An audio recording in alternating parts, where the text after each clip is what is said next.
Boss Owel, ready na ba ang motor mo sa biyahe? Kung araw-araw kang bumibiyahe, may tatlong bagay kang hindi pwedeng kalimutan. Gas, gulong, at langis. Ako si Boss Owel Carl at alamin natin kung bakit importante ang maintenance trio ng isang rider.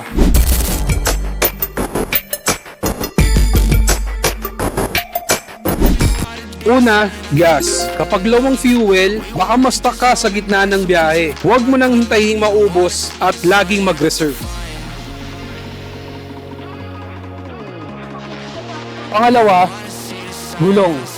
I-check lagi ang tire pressure at tread condition. Kung malambot o manipis na ang gulong, delikado yan sa grip at handling. Baka maplatan ka sa daan. Laging magdala ng patch kit para sa tubeless na gulong. At pangatlo, langis.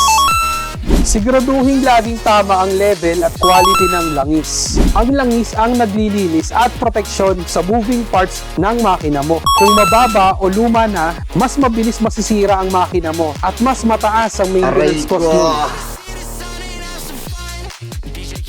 Yan ang maintenance trio ng isang Boss Owel. Gas, gulong, at langis. Simple pero malaking bagay sa motor mo.